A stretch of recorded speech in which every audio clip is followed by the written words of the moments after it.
Chers frères et sœurs, élevons nos pensées et nos regards vers les cieux où réside notre Père, Père créateur du monde visible et invisible, du monde corporel et incorporel. Et remercions-le de tout notre cœur de nous retrouver ici-bas, certains en présence, d'autres virtuellement. Ô Père d'amour, merci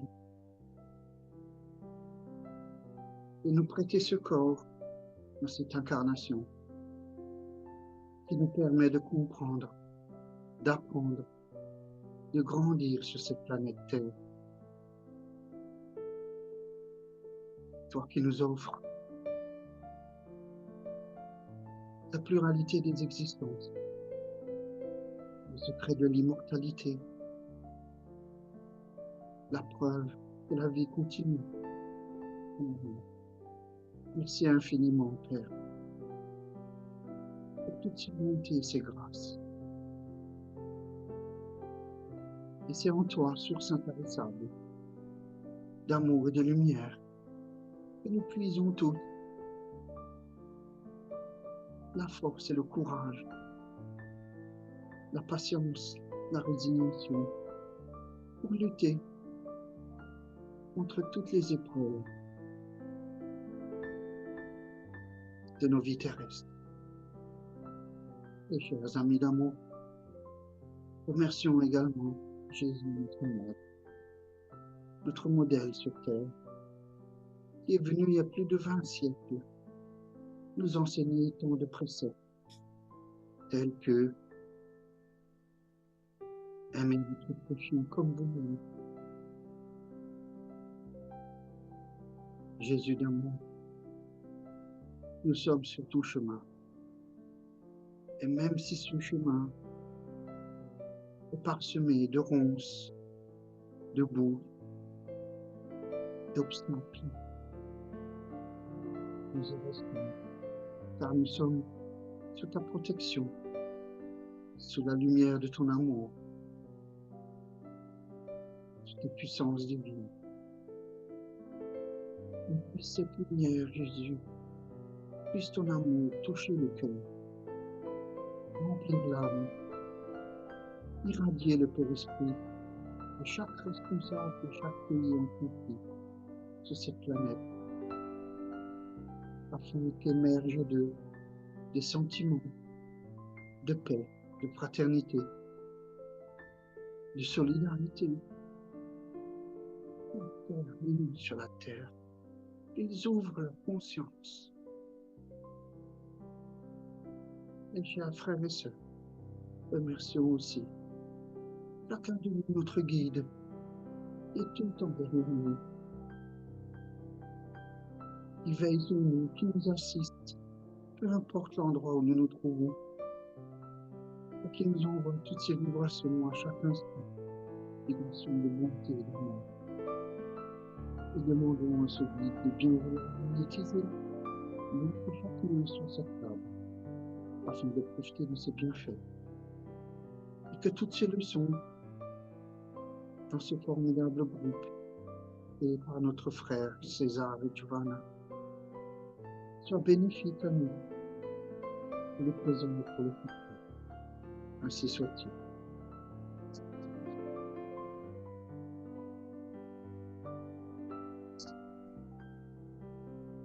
Merci beaucoup, Dominique, et bonjour à tous et toutes. Merci beaucoup de votre présence. Nous avons ceci, le texte que nous allons lire aujourd'hui.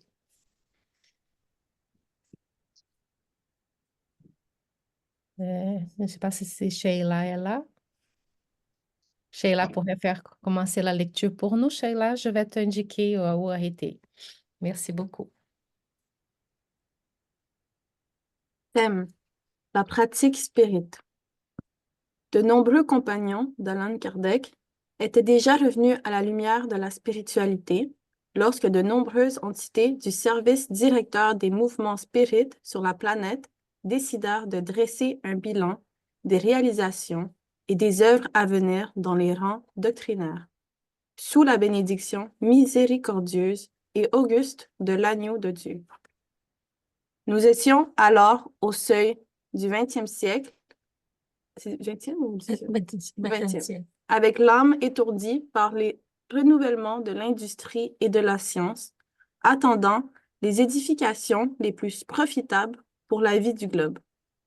Lors de ce conclave du plan invisible, il fut question de la propagation de la nouvelle foi dans toutes les régions du monde, cherchant à étudier les possibilités de chaque pays pour le grand service de restauration du christianisme dans ses sources simples et pures. Après plusieurs considérations sur le sujet, le directeur spirituel de la Grande Réunion parla avec assurance et énergie. Frères de l'éternité, sur la Terre en général, les doctrines spiritualistes, dans leur complexité et leur transcendance, reposent principalement au cœur de l'Asie endormie. Cependant, nous devons considérer que l'Évangile du divin Maître n'a pas encore réussi à harmoniser ces divers courants de pensée du spiritualisme oriental avec la parfaite fraternité. Étant donné que les nations de l'Orient sont cristallisées dans leur propre grandeur depuis des millénaires. Bientôt, les forces de la violence réveilleront ces pays qui dorment le sommeil millénaire de l'orgueil, dans une aristocratie spirituelle injustifiable, afin qu'ils intègrent la leçon de la véritable solidarité à travers les enseignements du Seigneur. Il est urgent de nous tourner vers l'Europe et l'Amérique, où les inquiétudes et les angoisses sont prédominantes et où existe un réel désir de reformer en faveur d'une grande coopération pour le bien commun de la collectivité. Certes, cette rénovation est synonyme de nombreuses douleurs et de nombreux tributs de larmes et de sang. Mais sur les ruines de la civilisation occidentale, une nouvelle société devra fleurir dans le futur, fondée sur la solidarité et la paix dans toutes les voies du progrès humain. Examinons les résultats des premiers efforts du Consolateur dans le Vieux Monde. Et les représentants des armées d'ouvriers, travaillant dans différents pays d'Europe et d'Amérique, commencèrent à exposer leurs travaux au Congrès du plan invisible, les élucidants de matière synthétique. De manière synthétique. La France, s'exclamait l'un d'eux, berceau du grand missionnaire et codificateur de la doctrine, se déploie pour l'éclaircissement de la raison, élargissant les domaines de la science humaine en validant la réalité de notre survie à travers les méthodes d'observation et de recherche les plus avancées. De nombreux messagers du haut, comme Denis, Flammarion et Richet, continuent d'éclairer le monde sur les grands chemins philosophiques et scientifiques à venir. La Grande-Bretagne, affirmait un autre, multiplie ses centres d'études et d'observation, intensifiant les expériences de Crookes et dissolvant d'anciens préjugés. L'Italie déclarait un nouveau messager, à commencer avec Lombroso des expériences décisives. Même le Vatican s'intéresse au mouvement des idées spirites au sein des classes sociales, où un critère rigoureux d'analyse a été établi dans les échanges avec les plans invisibles pour l'homme terrestre.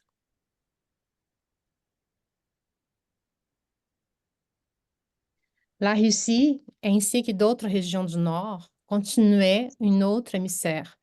On réussit avec Aksakov à diffuser nos vérités consolatrices.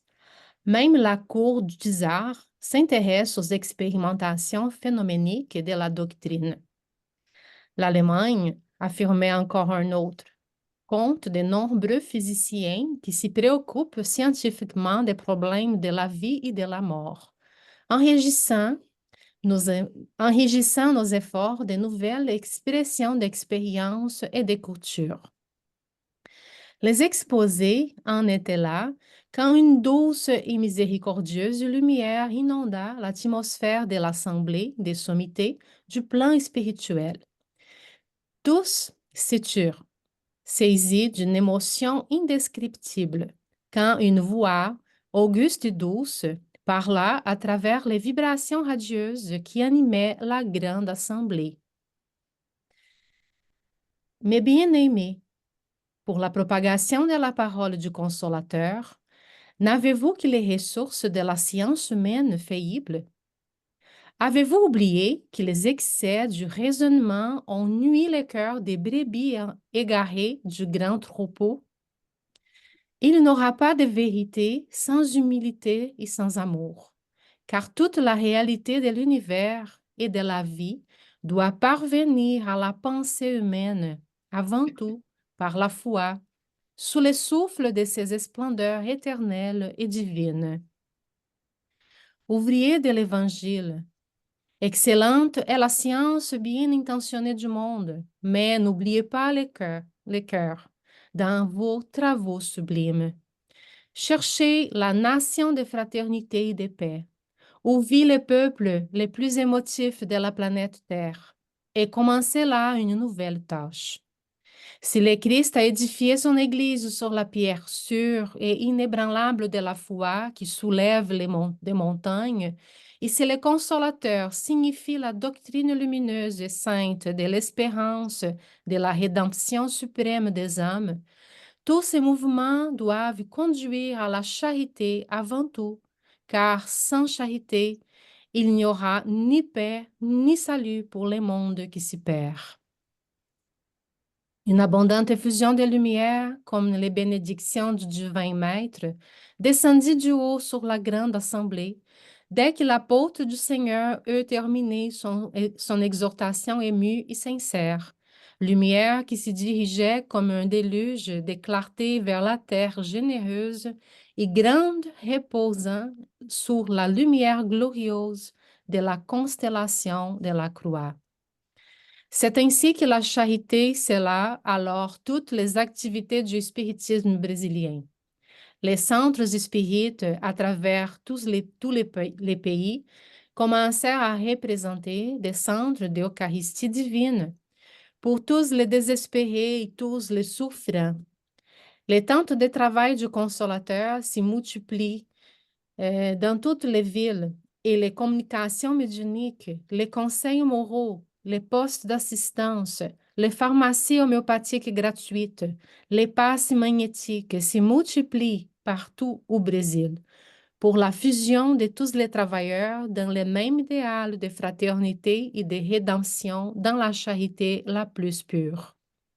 Ce texte est de Humberto de Campos, psychographie de Chico Xavier, le 5 novembre 1938, qu'on peut trouver dans les livres Nouveaux Messages. Merci Giovanna, merci Sheila, merci Dominique, merci à tous. Laisse-moi... Ah, ici. Nous avons, contrairement à qui on peut penser, notre intention aujourd'hui n'est pas exalter la beauté et la singularité du spiritisme brésilien. Notre intention, c'est réfléchir sur la pratique spirituelle et ses composants. Nous avons avec le spiritisme un nouvel essai et je pense que ça, c'est très important. Il dit, lors de ces conclaves du plan invisible, il fut question de la propagation de la nouvelle foi dans toutes les régions du monde. Cherchant à étudier, donc l'objectif de cette réunion est très clair, cherchant à étudier les possibilités de chaque pays pour les grands services de restauration du christianisme dans ses sources On ne parle pas du christianisme catholique, on ne parle pas du christianisme protestant. Il dit clairement ici, dans ses sources simples et pures. Ça, c'est très important parce que si le Christ est le centre, et pour nous, il est au centre de l'histoire humaine, son message est le message le plus important que nous avons reçu des plans supérieurs de l'humanité, de la spiritualité. Et il est venu en toute simplicité, il parlait au peuple dans la nature, dans les temples, au bord du lac, sur les montagnes. Et nous avons dans son message les messages les plus puissants, les plus beaux, et en même temps, tout a été fait dans une simplicité euh, vraiment exemplaire. Et pendant ces 2 millénaires, nous avons eu plusieurs essais. Emmanuel va nous dire dans les livres qui portent son nom, Emmanuel, que la concrétisation de la papauté a été vue par les plans spirituels comme une défaite pour le christianisme, même que l'Église les voit comme une conquête. Pour le christianisme, cela a été vu comme un échec. Plus tard, la spiritualité a envoyé des missionnaires comme les prophètes Mahomet, qui son objectif était en fait d'amener le christianisme aux populations qui n'étaient pas touchées encore par le christianisme, mais il était un être humain comme nous tous, même qui était un grand homme, et il a créé une nouvelle religion encore aussi loin du Christ. Donc, ça a été, il y a une avancée parce qu'il a réussi quand même à amener ces populations en dehors du polythéisme, les a fait avancer vers le monothéisme, les a unifiés parce qu'ils étaient tous éparpillés, mais il n'a pas réussi à concrétiser sa mission qui était de les unir autour du Christ et de lancer une nouvelle branche du christianisme sur le monde, loin de Rome. Selon les explications d'Emmanuel, et je les crois fermement, sont très logiques et très claires. Saint François d'Assise et d'autres vont venir, Saint Vincent de Paul, Sainte Thérèse d'Avila, sont tous des grands chrétiens qui reviennent sur terre pour essayer de nous ramener au christianisme du Christ. Pas celui des cardinaux, pas celui de l'Église et des églises, parce qu'on ne parle pas seulement du catholicisme. Et le spiritisme, il apparaît comme un nouvel essai pour essayer à nouveau, pour les hommes du 19e, 20e siècle, qui sont des hommes scientifiques, qui sont des hommes de la raison, on va essayer par ces chemins aussi. On va essayer de lui montrer qu'il y a une logique derrière tout ça, que la foi est tout à fait pertinente et qu'on peut arriver au Christ par... Arriver au Christ, ce n'est pas arriver à la vénération du Christ, c'est arriver à la compréhension profonde de son message et à la transformation de l'humanité par ses messages d'amour, de charité et de compassion. Et c'est très intéressant parce que je vois que le spiritisme, il apparaît dans un contexte. En France, il y avait en Europe, en fait, il y avait toute une mouvance du magnétisme avec Henri Durville et d'autres, Mesmer et toute cette pléiade des grands esprits.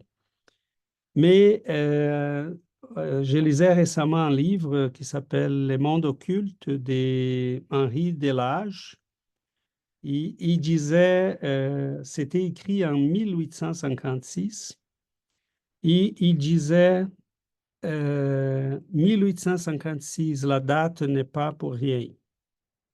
On est à une année avant qu'Allan Kardec publie le Livre des Esprits, qui va être publié en 1857. Et en lisant ces livres, on voit qu'on a là beaucoup d'ironie, parce qu'il va montrer toutes les fourberies, tous les arnaques qu'il y avait dans les milieux du magnétisme. Donc, il y avait des bureaux de consultation, on chargeait les gens à prix élevés. Il va parler que les tables tournantes étaient très intéressantes pour les garçons et pour les filles timides qui voulaient se toucher les doigts sur la table. Il y a beaucoup d'ironie. Il y a beaucoup d'ironie, mais on voit là qu'il est en train de toucher à quelque chose de vrai. Et j'ai un ami, à un moment donné, il dit même, il raconte un cas d'une madame qui donnait des consultations, qui le messier qui arrive pour consulter, il y avait une petite une multitude de gens là, quelques 10, 12 personnes qui attendaient à la file. Et finalement, la madame vient, quelqu'un qui travaille avec la madame vient pour lui dire, désolé, je ne peux pas vous répondre aujourd'hui. Mais vous pouvez venir demain matin, vous allez être les premiers. Il a dit, OK, je m'en vais. Mais là, il a dit, ces 10 personnes qui étaient là sur la file étaient en fait des engagés, des artistes de théâtre qui étaient engagés à bas prix pour faire semblant qu'il y avait beaucoup de monde parce que cela augmentait les prix. Et finalement, il y avait quelqu'un dans ces 10-là qui suivait la personne jusqu'à sa maison, qui est rentré en contact avec les employés, qui a pris toutes les informations. Et le lendemain, quand la personne revient, et la madame était au courant de toute sa vie, toutes ses affaires, parce qu'il y avait quelqu'un qui avait s'y renseigné auprès de ses employés. J'ai un ami brésilien qui travaille avec des chercheurs de l'histoire du spiritisme, avec Carlo Setti, qui travaille avec Charles Kempf en France, l'ami Dominique, et Christiana probablement le connaît aussi, Christiane. Il me racontait son effort, parce qu'Allan Kardec, à un moment donné, il dit dans ses textes que ça faisait 30 ans qu'il faisait des recherches sur le magnétisme. Et cet ami à moi, il cherchait dans toutes les associations magnétiques, là, des magnétisateurs de l'époque, magnétiseurs, il cherchait les noms d'Allan Kardec. Où est les messieurs, les professeurs Hippolyte Rivail? Il ne trouve nulle part. Et en lisant ces textes, j'ai compris qu'Allan Kardec, probablement, il a compris l'ampleur du phénomène, l'importance du phénomène, mais il a compris aussi qu'il y avait beaucoup de problèmes déjà. Ce livre est publié en 1856. Allan Kardec apparaît et il va lancer les œuvres qui constituent la codification. Et en 1899, on va lire, mettons, les livres, les stériorisations de la sensibilité d'Albert de Rochat. Et là, en lisant ces livres, je voyais les noms d'Allan Kardec nulle part. On est 10 ans après le décès d'Allan Kardec. Donc, comprenez qu'on avait déjà les explications. Si on lit les livres des médiums, si on lit la Genèse sur les chapitres sur les fluides, et là, il est en train d'expliquer les phénomènes des possibilités de sentir et percevoir à distance, la transmission de la pensée, des émotions, même des effets physiques à distance. Mais Allan Kardec l'avait déjà touché et expliqué. Mais on est au moment qu'il y a des grands hommes, des grands scientifiques, des grands chercheurs, et Allan Kardec n'était qu'un parmi eux. Aujourd'hui, avec la distance et le temps, on l'y voit. On sait qu'il y a codifié, il y a structuré, mais à l'époque, il n'était qu'un parmi d'autres grands. C'était des grands hommes. Il y en a même quelques-uns qui cherchaient, qui faisaient des recherches, qui n'étaient pas nécessairement spirites. Hein, il y en a plusieurs qui ne se disaient pas spirites. Ils n'ont pas doté la formule, la structure qu'Allan Kardec avait placée.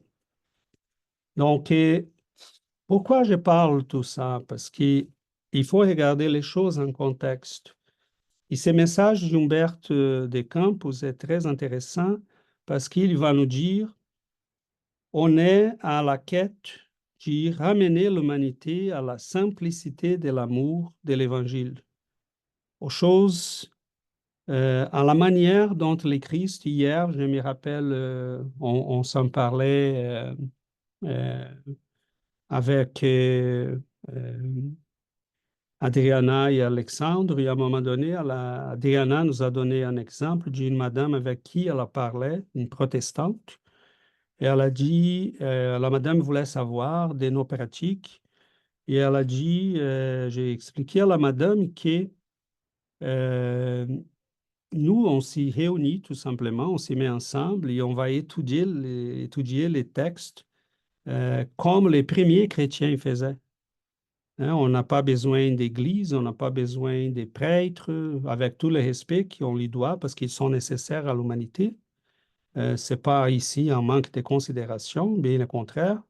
Mais ceux qui sont déjà matures cherchent cette simplicité et la compréhension profonde de l'Évangile. Et dans ce sens, le plan spirituel a utilisé une caractéristique des peuples latins. Et on voit que les Brésiliens ne sont pas tout seuls dans cette émotivité qui caractérise les Latins. Les Français et les Québécois et les Espagnols et les Portugais ont ces caractéristiques, mais je trouve drôle qu'on s'y trouve émotif parce qu'ils ne savent vraiment pas c'est quoi être émotif. Il faut être mexicain, brésilien, argentin pour savoir c'est quoi d'être émotif. Et ça, ce n'est pas nécessairement quelque chose de... ça m'y enchante comment les plans spirituels peuvent utiliser un défaut pour les rendre beaux. Parce que c'est des fois un défaut que nous avons. Tout est très émotif. Nous prenons les choses tout très émotivement. Et ça, c'est pas bon. Hein? C'est toujours ou l'amour, ou la rage. Et j'ai un ami, en fait, c'était un professeur à l'université qui était marocain, qui est marocain, et il me disait, mais vous, les Latins, là, hein, c'est pas facile. Vous êtes là, les émotions toujours à la peau. Et j'ai dit, oui, oui, c'est vrai, tu as bien remarqué. Mais les plans spirituels utilisent ça pour dire, mais prenons ça pour amener les gens au cœur. Parce qu'on ne peut pas avoir de la spiritualité seulement avec la raison. C'est pas correct. Là, on va vers un mauvais chemin. C'est pas la science qui nous ramène à l'amour, à l'humilité, au changement de l'être humain. L'essence de toute cette connaissance, c'est rendre l'humanité meilleure et ramener le message du Christ qui a été perdu. On l'a perdu. Elle s'était détournée de son objectif. La simplicité du Christ ne devrait jamais devenir la puissance d'une Église qui dominait sur des royaumes et sur des peuples. Hein? Elle devrait rester toujours dans les souterrains de l'histoire, mais agir sur les hommes, pas sur les rois et sur les armées. Hein? C'est pas mais on comprend que c'est comme ça que les choses sont. Hein?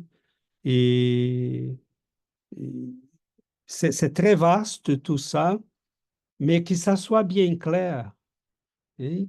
Euh, Aujourd'hui, c'est vrai ce qu'il dit à la fin, et le spiritisme au Brésil, c'est devenu une puissance parmi les peuples. On a eu évidemment les plans spirituels, et il ne va pas seulement planifier, il va les écouter. On a eu au Brésil, comme vous avez eu en Europe, toute une pléiade de grands esprits. Il y a cité quelques-uns, mais il y en a beaucoup plus que ça. Ok? Il y en a vraiment beaucoup plus. Des grands médiums, des gens comme William Crookes et d'autres qui vont bâtir des sociétés. La Société psychique de Londres, c'était une puissance des recherches, des publications. Ces documents sont immenses. Et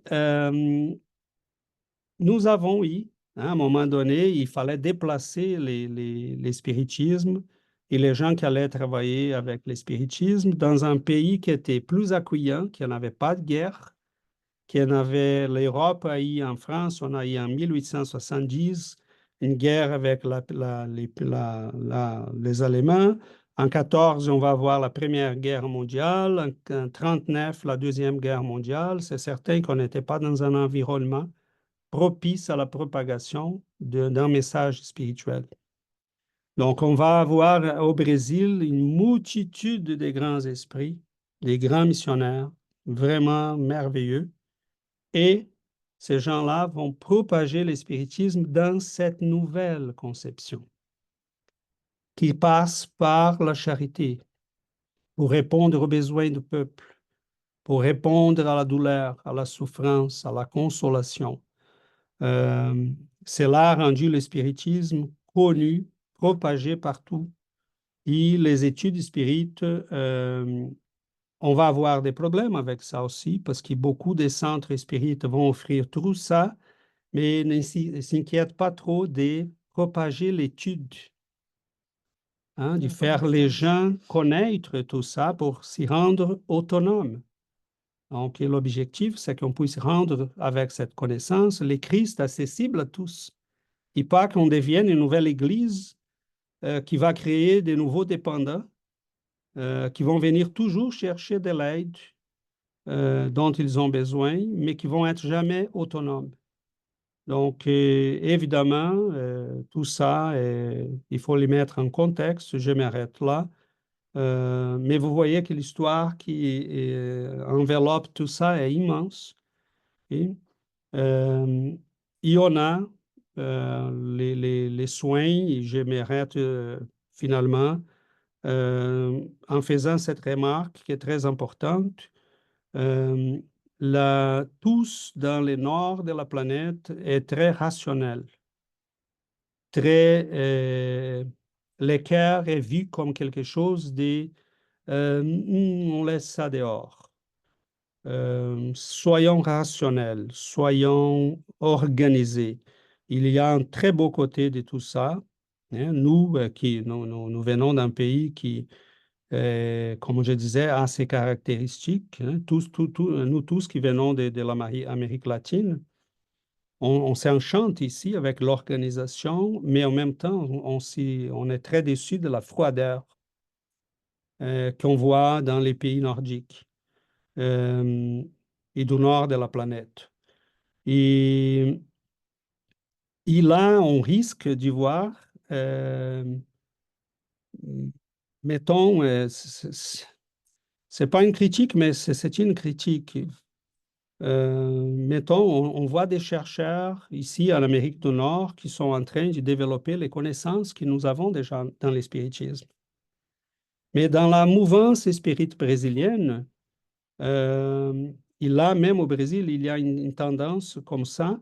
On commence à vouloir dire, ah, mais on va promouvoir des cours, on va créer des environnements pour offrir ça, mais bon, un peu en dehors de l'espiritisme, comme ça on peut charger. Parce qu'avec Chico Xavier et tous ces grands esprits qu'on a au Brésil, c'est pas question d'y charger les gens, d'y faire de l'argent sur ça. Et nous avons cette tendance dans le nord de la planète. Okay? Et je parlais de ces chercheurs qui font des recherches. J'ai reçu cette semaine, mettons, ici à Sherbrooke, il y a une fille avec qui j'étais en contact à un moment donné au sujet des travaux de Mario Beauregard. Et il va donner un séminaire prochainement. J'ai dit, oh, très intéressant, mais là, c'est $250, $180 sur Internet. Et desperter, réveiller votre médecin intérieur. C'est très intéressant, c'est très, mais cher. c'est pas question pour nous, spirites, de faire ça. Parce que nous avons reçu tout ça gracieusement. Hein, Chico Xavier a passé 75 ans à travailler. Ces 600 livres ont été donnés à des institutions de charité. La connaissance qu'elle a est merveilleuse. Et nous croyons qu'il faut partager ça avec l'humanité. Nous respectons les gens qui pensent autrement. On comprend. Et il y en a au Brésil même des gens qui vont dire, oh, j'ai un travail spirit et j'ai un travail non spirit. Mon travail non spirit, dans ce travail-là, je donne des cours, je donne des conférences. C'est pas spirit. Hein. Quand il dit là, à la fin du texte qu'à ces moments-là, on a propagé au Brésil cette mouvance d'amour, de charité, de partage, de consolation. Si on ne fait pas comme ça, on n'est pas dans la simplicité, dans l'amour qu'on veut restaurer pour l'humanité, l'amour du Christ. Donc, la mission primordiale de l'espiritisme, c'est ramener l'humanité à cet amour et à cette simplicité, cette fois en utilisant aussi la raison, hein, parce que nous avons la place pour la raison et pour la science. Mais je m'arrête là parce que ça donne vraiment 3 heures de réflexion. Donc, je vous ouvre la parole pour qu'on puisse partager les temps. Oui, Adriana. Et après, Jonathan. C'est intéressant parce que je me pose toujours la question, pourquoi au Brésil, que c'est un pays tellement qui a beaucoup de croyants, c'est un pays qui a beaucoup de gens qui font tellement de mauvaises choses, des choses qui ne sont pas correctes, là. Et je me posais toujours cette question. Mais je pense que peut-être la spiritualité a préparé tout ce territoire-là, parce que c'est un grand pays, à donner cette spiritualité pour grandir le spiritisme et tout ça, exactement pour faire réincarner là beaucoup des esprits qui ont besoin de ça. Parce qu'on voit tellement de gens qui font tellement de choses qu'on dit, qui sont incroyables, là, qu'on dit, my God, comment c'est possible d'agir de cette façon? Et là, je dis, c'est parce qu'on est 210 millions de personnes au Brésil, hein, et c'est ça, je me posais toujours la question. Pourquoi ça ne fait pas de sens? Mais c'est ça, seulement qui connaît le Brésil sait c'est quoi de quoi je parle là, parce que c'est simplement, par exemple, on est dans les trafics, dans l'autoroute, que ça roule pas. Il y a des gens qui vont rouler dans l'accotement. Là, on regarde, on dit, hey, l'accotement, c'est pour la police, c'est pour l'ambulance. Ici, on voit que les choses sont correctes, les gens ne vont jamais profiter de l'accotement.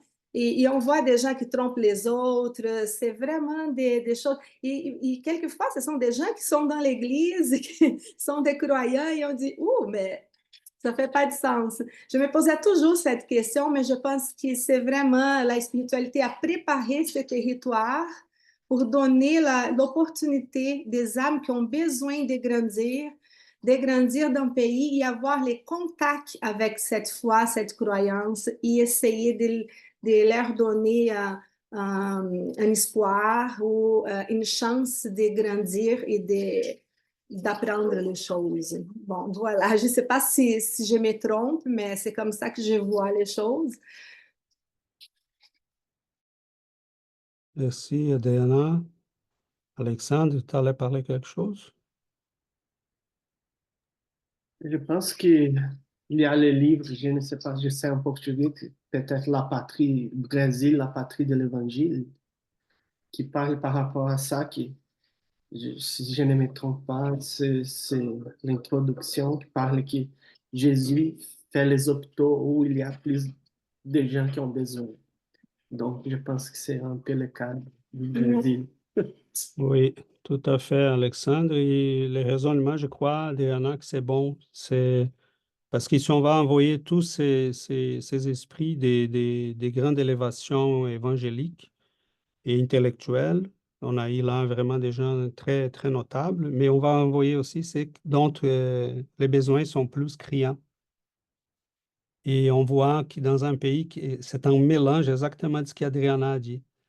Des choses merveilleuses, mais des esprits là corrompus qui vont détourner l'argent qui est destiné à la nourriture des enfants, mettons, euh, ou aux hôpitaux. Donc, on voit ces mélanges des choses notables, belles et en même temps terribles. Donc, je pense que Dieu, là encore, il fait sagement les choses. Mais Jonathan? Oui, bonjour à tous. Vous m'entendez? Ok. Euh, à la deuxième page du texte qu'on a lu, vers la fin, je pense que c'est le paragraphe qui m'a le plus impressionné. Mais bien aimés, pour la propagation de la parole du Consolateur, n'avez-vous que les ressources de la science humaine faillibles? Et c'est la clé, je pense. Avez-vous oublié que les excès du raisonnement ont nui le cœur des brebis égarées? C'est tout ce qu'on on a parlé les dernières leçons avec nos dernières études, avec comment les gens s'attachent tellement à la science pour se résoudre tout. Il n'y aura pas de vérité sans humilité, sans amour. C'est le message de Jésus. Car toute la réalité de l'univers et de la vie doit parvenir à la pensée humaine avant tout par la foi, sous le souffle de ses splendeurs éternelles et divines. Quand on a lu ce paragraphe, ça me rappelait, il y a 2 semaines, je regardais la télé et il y a une interview d'une dame que je ne connaissais pas qui est venue sur ma télé. Son nom, vous avez probablement entendu son nom. Son nom est Anne Tufigo et elle est médium. Et il y a plein de médiums comme ça aux États-Unis, partout où j'habite, qui vendent leurs services. Mais c'était une interview, elle vend ses livres, etc. Elle parle qu'il y a 20 personnes comme elle en France qui sont médiums, qui vendent leurs services. Mais je continue à regarder parce que dans l'interview, elle expliquait comment est-ce que la médiumnité est venue à elle depuis petit enfant et tout ce et tous les signes qui lui sont arrivés. Et l'interview dure 1 heure et demie. Et quand elle parle, tous les signes qu'elle disait, j'ai eu exactement les mêmes signes. Je me dis, oh, c'est vraiment intéressant, intéressant, intéressant. Et on arrive à la fin de l'interview et elle parle que maintenant, elle doit construire un site website pour que les gens fassent une réservation avec elle. Elle parle avec des CEO en France, elle parle avec beaucoup de gens, elle analyse pour faire un rendez-vous avec elle, ça prend 3 ans, etc. Et c'est là la clé. Je me suis dit, des gens qui ont ces pouvoirs médiumiques, etc., au lieu de l'utiliser pour être plus proche de Dieu, ils les utilisent à des fins monétaires et donc on ne peut pas avancer. Et là, je me suis dit, bah, si on nous donnait, une fois on avait une étude, tu nous as donné une étude, César, si Dieu nous donnait la solution, comment en communiquer, le problème c'est que les gens, avec Dieu et être plus proche, les gens l'utiliseraient à des fins personnelles et non à des fins comme Jésus est venu et le donner à tous. C'est ce que je pensais. Et l'année passée, j'avais regardé une interview avec Bruno Gröning et à un moment, Bruno Gröning, il disait, je peux réparer ce que vous avez, mais la seule chose comment ça peut marcher, c'est vous devez avoir la foi. C'est pas, j'ai la mécanique, I can heal you, je peux vous fixé. Mais pour que ça reste, il faut que ça ait la foi. Et c'est les deux. Et je pense que cette dame hein, qui vend ses livres et qui vend ses services, qui fait bien, elle a tout, mais elle a jamais, pendant 1 heure et demie, elle va jamais parler de la foi ou de Jésus ou quoi que ce soit. Et je me suis dit, oh, il y a un problème ici.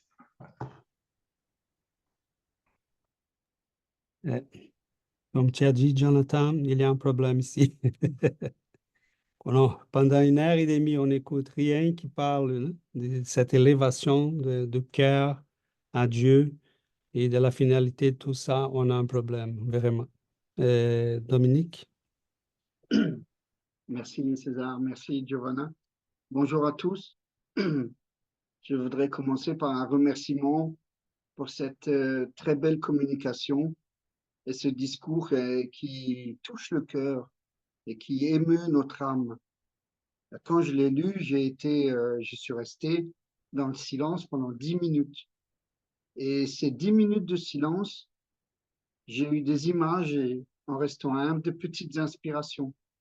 J'ai eu une image, je me suis posé la question, pourquoi ce message n'est pas affiché sur les grands panneaux publicitaires, vous savez, qu'on voit dans la rue, où souvent de fois c'est un panneau publicitaire matérialiste, où on vend un parfum ou de l'alcool, etc. Pourquoi ces messages ne sont pas à la portée de tout le monde qui puisse s'arrêter et le lire et prendre conscience et ouvrir son esprit? Tiens, ce message, il est fort, il est puissant, il est profond, il crie la vérité, il crie l'amour. Voilà, ça a été la première. C'est en fait, ça permettrait justement, comme César dit, la compréhension des messages du Christ dans sa simplicité et dans sa pureté, que souvent de fois, eh bien, beaucoup de frères et sœurs ne comprennent pas. Je prends un petit exemple. Récemment, quelqu'un m'a dit, je ne suis pas, comme Jésus a dit, lorsqu'on me frappe sur la joue gauche, je tends la joue droite. C'est un message qu'il a compris du côté opposé à ce qu'il voulait dire Jésus. Voilà, donc effectivement, je suis d'accord dans la compréhension des messages de Christ. Il faut étudier pour les comprendre et le spiritisme nous amène à ça et ça, c'est formidable. Ensuite, je voudrais juste ouvrir cette parenthèse et comme César dit, le Brésil, en tant que spirit, je suis attiré énormément par le Brésil. Pourquoi? Parce qu'il y a des centres spirites partout. Alors qu'en France, souvent de fois, un centre est distancé par 400, 500 kilomètres, ce qu'on ne peut pas, on ne peut pas y accéder en présence. Et grâce à notre créateur, maintenant, nous avons Zoom, nous avons Teams, nous avons tous ces outils qui nous permettent d'étudier avec toutes les nationalités qu'il y a dans ce groupe, tous les différences. C'est formidable, c'est un cadeau, ça. Donc voilà. Et le Brésil, on peut, quand j'écoutais ma sœur Carmina, elle changeait pour essayer ce centre spirit, etc. Et ça, on n'a pas encore au Canada et en Europe. Mais ça va venir. Ça va venir, il faut rester optimiste. Et donc, mais d'un autre côté, parfois, je suis touché par tout ce qui se passe au Brésil aussi concernant la corruption. Ça me fait mal au cœur.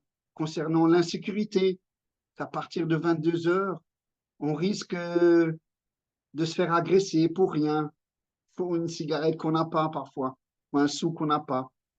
Donc voilà, d'un côté, il y a cette ouverture spirituelle qui est immense, qui est grande, et d'un autre côté, il y a ces défauts comme tous les pays dans ce monde entier, sur cette terre. Et oui, j'ai noté aussi, ça m'a fait tout de suite penser à la question 783. J'ai gardé le livre des esprits à côté. Le perfectionnement de l'humanité suit-il toujours une marche progressive et lente? La réponse, il y a le progrès régulier et lent qui résulte de la force des choses, mais quand un peuple n'avance pas assez vite, Dieu lui suscite de temps à autre une secousse physique ou morale qui le transforme. Et après, Kardec, il écrit un développement. Donc oui, c'est ça. On aimerait que tout le monde comprenne les messages du Christ ou les messages de tous ces esprits supérieurs comme Mahomet, comme Padre Pio, etc., qui sont venus sur Terre nous apporter. On aimerait que tout le monde soit ouvert spirituellement comme nous, mais on ne peut pas s'imposer et forcer les choses. Mais par contre, on peut accélérer. Et je me dépêche parce que je ne veux pas prendre le temps. Et mon ami, j'ai oublié de New York, Jonathan, pardon, il parlait de Bruno Gruning. Ça m'a tout de suite fait penser qu'à un moment, dans le cercle des amis de Bruno Gruning, on demandait à des frères et sœurs s'ils avaient un peu de temps de faire de la distribution de tracts. Alors on présentait Bruno Gruning, son enseignement et toutes les guérisons qu'il a faites et qui continuent à l'heure actuelle, tout comme Jésus, etc. Et ça continue et on distribuait ça dans les boîtes aux lettres. Bien voilà, pourquoi on ne ferait pas ça aussi avec la doctrine spirit? Après, la personne qui n'en veut pas, ben, elle fait ce qu'elle veut. Mais ça peut toucher certains âmes, certains cœurs. Et pour revenir la quatrième inspiration, ça a été de voir la fin. Umberto de Campos a reçu cette communication en 1938. Je suis allé voir, je ne veux pas les énumérer, certains conflits qui s'est passé en 1938. Tout le monde connaît le plus grand qui a déchiré l'humanité, dont Bruno Gruning est venu derrière réparer tant d'atrocités psychiques et physiques qui ont été faites. Il y a eu en Espagne les républicains et les nationalistes, etc. On les a dénombrés en 2022. Ils sont au nombre de 182 conflits sur notre terre. Et là, on revient à cette question, 783, le perfectionnement de l'humanité suit-il toujours une marche progressive et lente? Oui. Oui. Et lorsque certains peuples sont trop endurcis dans cette violence, il leur arrivera la nécessité morale ou physique d'évoluer un peu par tous ces conflits ou bien par ces guerres qui arrivent. Parce qu'ils n'ont pas compris ce message. Pourquoi nous sommes sur Terre? Pour évoluer, pour aimer et être aimé. Et en revenant au texte, j'ai noté deux phrases qui m'ont beaucoup touché et fait réfléchir. Il n'y aura pas de vérité sans humilité. Oui, en fait, les deux forces sont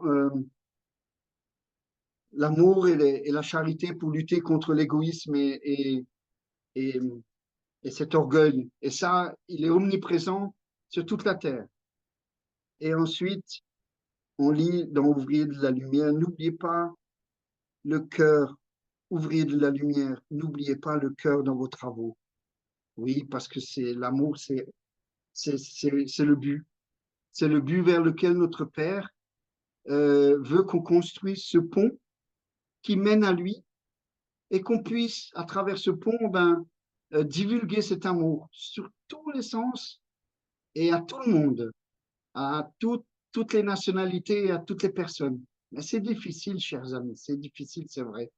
Parce que souvent de fois, eh bien, en face de nous, c'est incompris ceci. Voilà, je vous remercie beaucoup. Merci beaucoup, Dominique. Yuri? Bonjour. Et cette partie de texte aussi qui vient de lire Dominique, Ouvrier de l'Évangile, excellente, la science, non, oui, c'est ça.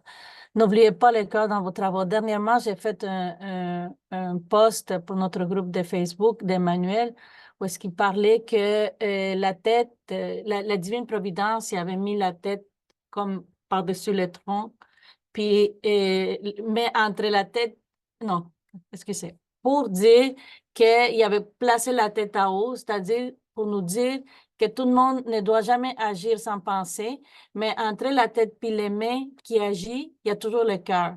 Donc, en nous disant, Emmanuel, que tout ce qu'on pense, tout ce qu'on fait comme action, ça doit passer par le cœur, ça doit passer par l'amour. Donc, ça me fait penser beaucoup à ça. Et vraiment, c'est ça que Christ nous amène, c'est ça que la doctrine nous amène, parce que si on passe pas par le cœur, on va continuer comme jusqu'à date. On a tellement la science est tellement développée, l'intelligence, il y a des gens très intelligents, mais on va continuer dans ce cercle vicieux de pouvoir, de compétition, tu sais, l'argent, du matérialisme sans passer par le cœur.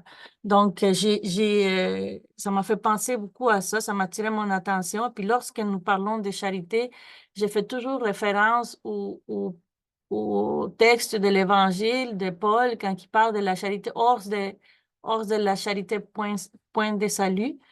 Et une chose qu'il nous dit l'apôtre Paul, hein, elle dit avec une telle guide, l'homme il va jamais s'égarer. Hein, sur la charité, comme nous parle le texte. Appliquez-vous à en comprendre le sens profond et les conséquences. Cherchez par vous-même les applications. Soumettrez toutes vos actions au contrôle de la charité et votre conscience vous répondra. Non seulement vous évitera faire le mal, mais elle vous fera faire le bien. Donc, le texte, il nous le dit, tu sais, c'est la charité. On n'a pas d'autre chemin pour nous, les esprits, si on veut avancer dans cette vie, si on veut aider nos frères et sœurs. C'est vraiment la charité dans le sens complet, comme je suis l'entend libre, la bienveillance avec tous, l'indulgence, le pardon des offenses. En tout cas, je dis que le texte nous amène, puis la doctrine, à la pratique de la charité. Merci. Vas-y. Merci beaucoup, Yuri. Merci. Nous avons, ça me rappelle au début du christianisme, quand on a commencé, le christianisme a commencé à se propager vers 300, 400. Il y avait un intérêt des premiers chrétiens. Ils lisaient beaucoup la philosophie grecque et romaine, surtout grecque. Et il y a des philosophes de cette époque, des chrétiens, qui disaient, mais c'est beau, parce qu'on voit là les messages, elle est déjà là. Ils ne savaient pas qu'il était là. Nous, maintenant, avec le Christ, nous savons que les messages étaient là. Quand Platon parle des mondes des idées, de la spiritualité, de l'amélioration de l'être humain, il y avait un effort qui a été fait par quelques-uns de lier la pensée de l'évangile du Christ à la philosophie précédente. Mais à un moment donné, quelques-uns, comme Tertullien et d'autres, commencent à dire, écoute, ce sont des vérités, c'est vrai, mais c'est tout éparpillé, ils ne savent pas. Et on sait que la vérité, c'est le Christ. Donc, on n'a pas besoin de... Et là, on a un danger. Le même danger qu'on est en train de vivre aujourd'hui à l'opposé. Je m'explique. Les premiers à dire cela, ils connaissaient le Christ, ils connaissaient la philosophie grecque. Mais ceux qui les ont écoutés ont dit, oh, on a besoin qu'ils connaissent le Christ, pas besoin de connaître quoi que ce soit. Et là, on commence avec l'exclusivisme. Hein? Les premiers à dire ça, ils avaient la possibilité de dire pourquoi. Hein? On va comparer, on va dire, et je vous explique. Hein? Ils lisaient, ils connaissaient. Ils étaient en mesure de porter un jugement. Mais ceux qui sont venus après écoutaient ces gens parler et ont commencé à répéter. Et là, à un moment donné, on va bannir la philosophie, on va bannir la science, on va tomber dans les ténèbres parce que ça suffit d'exaucer le Christ et c'est tout. Aujourd'hui, le nouveau Christ, c'est la science. Et ça suffit qu'on dit science. Et cette semaine, j'ai parlé à un collègue de travail, un jeune gars, là, dans la trentaine. Et ça va mal, hein, quand on dit jeune gars pour quelqu'un de 30, ça veut dire qu'on est déjà trop vieux. Mais oui, certainement, il a beaucoup moins que moi. Et c'est un jeune gars, un musicien, mathématicien, qui travaille comme enseignant en mathématiques, très, très Mais à un moment donné, on s'en parlait, et moi, un ami qui s'appelle Dominique aussi, catholique, et, et lui, il disait, ah, je crois à rien de ces choses-là, je suis agnostique, je crois aux choses que la science démontre et parle. Et j'ai dit, mais si on pense comme ça, même la science ne va pas avancer. Parce que pour faire avancer la science, il faut avoir la foi, comme est dit dans les textes. Hein. Il faut avoir la foi qu'il y a quelque chose encore à comprendre. Si on se suffit de notre science, même la science n'avance pas. Et la science est devenue la nouvelle déesse on doit adorer et on doit saluer à tous les moments, mais c'est une déesse voluble, hein, elle la change à tous les jours. Ce qui était vérité hier n'est pas aujourd'hui, demain ne sera plus. Donc, quand il dit dans les textes que Saint Augustin disait ça, hein, il faut avoir la foi pour comprendre. Il faut comprendre pour avoir la foi. Ishiko disait, des fois, la foi va ouvrir un petit chemin, comme chama uma trilha, un chantier. La foi, elle va ouvrir un petit chantier, un petit chemin, et la science va venir après et ouvrir des grandes routes. Mais c'est la foi qui va en premier, même pour les scientifiques. Hein? Et un scientifique, quand il cherche, c'est parce qu'il dit il y a la foi qu'il y a quelque chose à comprendre là. Hein? Donc, pour finir et passer la parole à Véronique, non, quand il dit elle n'a pas de vérité sans humilité et amour, c'est parce qu'il y a une dimension de la vérité qui n'est pas atteignable par nos efforts. Elle vient d'en haut.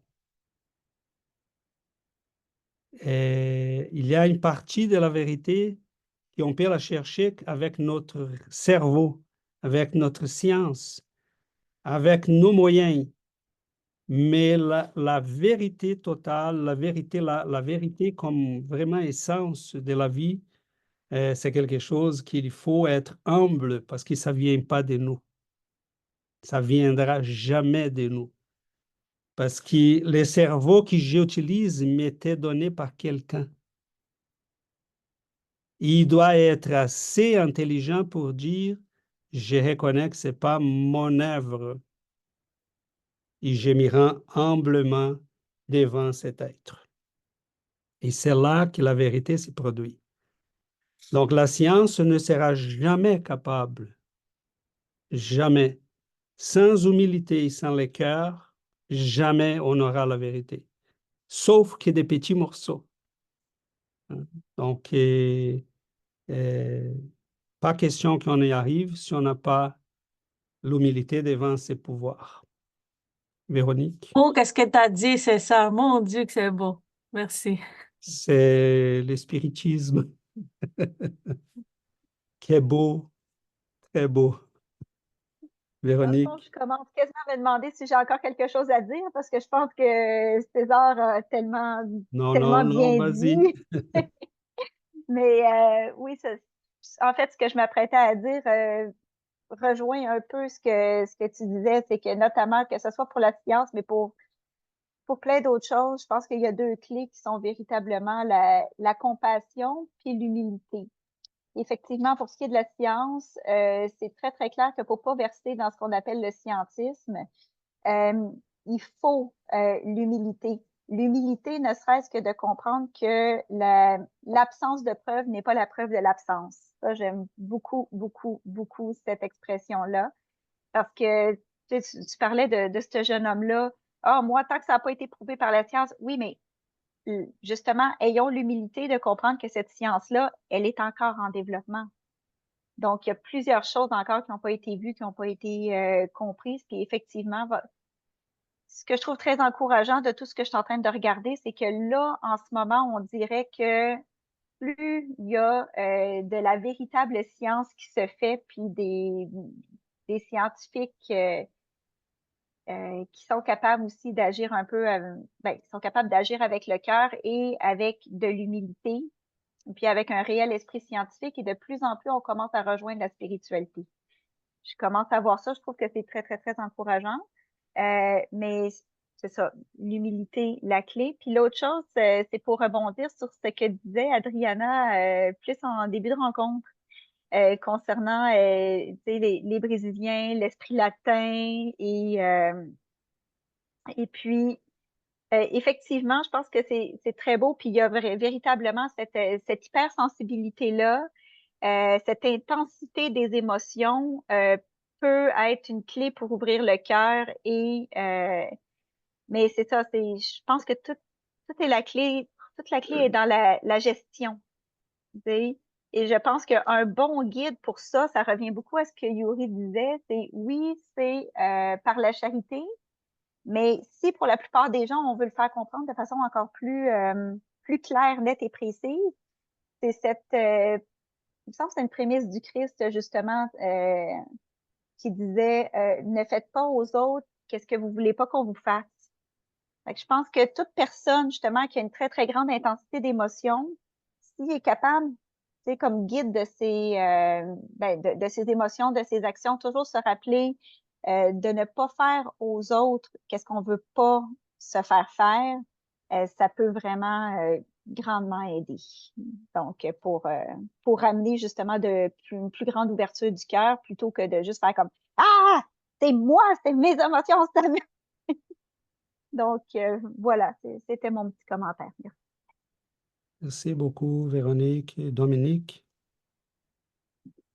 Oui, merci César pour toute cette étude. Je voudrais revenir sur ce que tu as dit. On est à la quête de ramener l'humanité à l'amour simple et constructif. Et il me vient toujours à l'esprit au Brésil de ce frère Divaldo, qui est connu, qui a construit une association, un centre d'accueil où il peut nourrir les enfants, les faire étudier. Je ne sais plus le nom, Caminho de Redenção, je ne sais plus comment ça s'appelle. Et Oui, voilà, c'est ça. c'est ça. Et c'est cet exemple qu'il faudrait divulguer et faire s'exporter, si je peux employer ce terme, à travers toute l'Europe. Nous, on l'a un peu en France mais à petite échelle, par exemple, l'Armée du Salut, on s'occupe des personnes qui n'ont pas un toit, etc. Mais c'est ces exemples de charité que Christ attend de nous, que ces élans de cœur s'ouvrent et que se construisent. Et puis, César, tu as parlé rapidement d'un petit sujet qui n'est pas dans le contexte de l'étude d'aujourd'hui, mais qui m'a beaucoup fait sourire et plu, c'est l'extériorisation de la sensibilité de notre corps fluidique. Et moi, je me régale parce que je suis en train de lire ce livre que je conseille à tous, qui s'appelle Bilocation, de notre ami Bozzano. Et il a plusieurs cas, 48 cas, de la preuve que sur un membre amputé, la personne ressent encore son membre, parfois le voit. Et il y a rapidement un petit exemple, le professeur Bernstein a recueilli sur 455 témoignages de soldats amputés, seuls 14 n'avaient pas la sensibilité de leurs membres fantômes, comme il appelle ça. Tous les autres l'ont ressenti. Ils se chatouillaient même l'orteil qui était invisible. Donc, et après, le commandant d'Argel, un jour, rapidement, il était sur la côte d'Azur, je ne sais plus où, et puis, à travers la fenêtre, il vit un homme qui était amputé. Et quelques jours après, il rencontre sa maman. Et sa maman lui explique que c'est suite à un accident que son fils a été amputé de ce membre. Et alors, le commandant d'Argel, il dit à sa maman, bah, dites à votre fils qu'il prenne une bougie et qu'il la passe de l'épaule à l'extrémité de ce membre amputé. Et c'est ce qu'il a fait. Et quelques jours après, le monsieur, il a vu le commandant d'Argel, il a dit, ah, mais monsieur, vous m'avez fait faire quelque chose de pas bien, je me suis brûlé. Et puis le commandant l'a rassuré, lui a dit, écoutez, j'aimerais bien aller chez vous et reproduire l'expérience pour pouvoir la notifier dans une revue scientifique et morale du spiritisme. Je crois que c'était ça. Et il l'a fait, il lui a bandé les yeux et il lui a fait. Et donc, il a prouvé, il a fait tomber l'hypothèse de l'autosuggestion, comme quoi la personne amputée s'imaginait qu'elle avait encore son membre, plus celle de certains protagonistes qui étaient contre, bref, que le membre fantôme existait, donc le corps fluidique existe. Donc, malgré ceci, le monde scientifique ne s'est pas intéressé plus à continuer les travaux de Bolzano ou bien comme César l'a cité avant. Voilà, je me régale et en même temps, je suis offusqué, je suis triste, mais conséquent que la science va avancer avec le spiritisme et non contre, va essayer de prouver les faits justement. Et à partir de ce pas-là, à mon humble avis, ils vont s'intéresser beaucoup plus au spiritisme et de ce fait à la morale que le Christ est venu nous apporter il y a 20 siècles. Voilà. Merci les amis. Merci beaucoup, Dominique. Je vois que les sujets te passionnent. On va y revenir peut-être à un moment donné avec...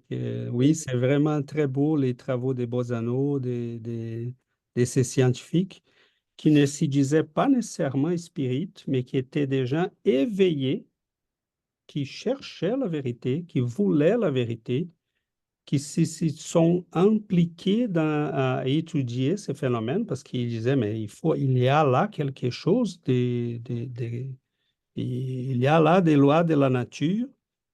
Et comme ce gars-là que je parlais tantôt, il dit, ce que je crois à ce que la science, mais est-ce que tu crois que toutes les lois de la science, toutes les lois de la nature ont été déjà découvertes? Hein, on est Parce qu'on qui... ne trouve pas dans la science les réponses à plusieurs questions. Donc, on peut... moi, je m'y trouve... Beaucoup de questions. Donc, c'est ça. Toutes les questions qui touchent à notre vie future, par exemple, la science n'explique rien. Donc, si on se pose certaines questions, nous sommes chanceux d'être ici et d'avoir accès à cette littérature spirite qui répond à toutes ces questions-là que la science n'a pas encore répondu. Donc, les gens qui cherchent, qui cherchent un peu plus, là, la science bloque à un moment donné parce qu'on ne peut pas savoir qu'est-ce qui se passe après la mort. La science n'a pas encore expliqué qu'est-ce qui se passe après la mort.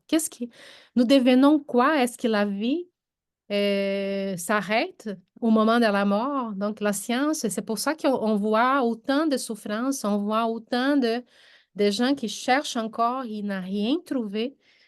C'est pour ça qu'on voit autant de suicides et les nombres des morts assistées augmentent aussi parce que la science n'a pas encore répondu à ces questions qui sont essentielles à la vie humaine.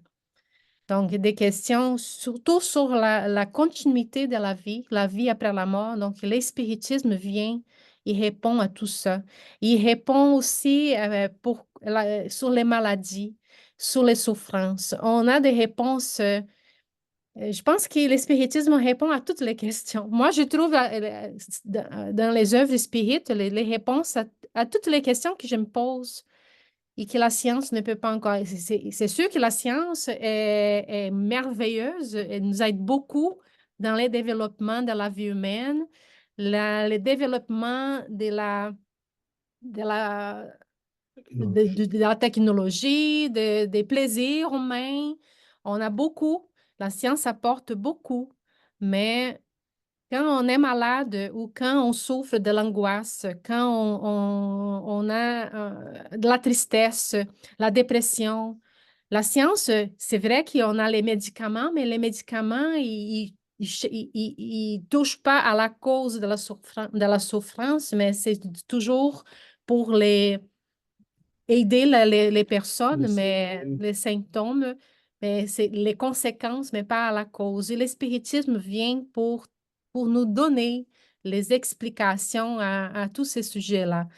Donc, on a je me trouve honorée de connaître cette philosophie, la philosophie spirite, qui est aussi une science et qui nous amène aussi, nous explique le Christ, qui nous amène le christianisme expliqué. Donc, le Christ est vivant dans le spiritisme parce que le spiritisme, il est basé sur ces trois piliers, donc la science, la philosophie et l'amour du Christ, la charité. Donc, on est vraiment gâtés d'avoir accès à toutes ces connaissances spirituelles. Et nous avons, je pense que nous qui connaissons ça, comme on dit toujours, on a toujours à faire, à amener cette connaissance aux autres. Je ne sais pas si vous avez vu, j'ai fait une publication sur notre page cette semaine. Et Dona Ivone Pereira, dans les livres Dévassant l'invisible ou Explorant l'invisible, a dit: Voici, mes amis, les grandes tâches que l'espiritisme confie à nous tous, incarnés et désincarnés. Rééduquer les âmes fragiles de la terre et de l'invisible. Essuyer les larmes de l'affliction. Allumer dans les cœurs attristés par les amertumes désespérantes la divine lampe de l'espérance. Guider les pas du voyageur de la vie encore hésitant. Élever la créature, enfin, pour la gloire de l'harmonisation avec elle-même et avec les lois de son Créateur, pour le triomphe de la vie dans la vie immortelle. Donc, c'est merveilleux tout ce que le spiritisme nous apporte. Et c'est une invitation au changement de vie. C'est l'invitation à la compréhension, à la vraie compréhension de la vie. C'est l'invitation à notre croissance personnelle et spirituelle. C'est l'invitation à être meilleur à chaque jour. Ceux qui sont spirites ont l'obligation de s'améliorer à chaque jour, d'être aujourd'hui meilleurs que nous étions hier et demain meilleurs que nous sommes aujourd'hui.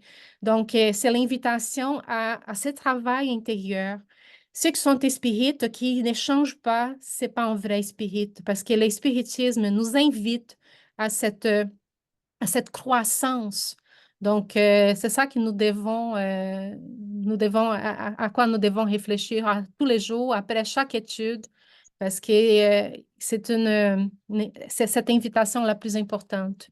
Et les gens vont arriver parce que les plans divins est parfait.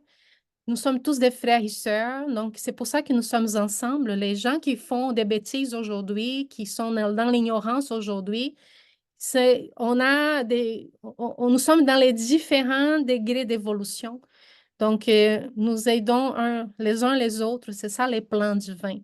Donc, avec les études, avec notre croissance, les gens qui sont autour de nous vont grandir aussi. Et c'est ça on ne peut pas se décourager en face de cette inégalité qu'on voit, mais nous arrivons tous au même endroit, c'est la perfection. C'est bon, chers amis, je crois que notre temps là est déjà épuisé. On va donc nous inviter à la prière pour qu'on puisse clôturer notre séance d'études d'aujourd'hui.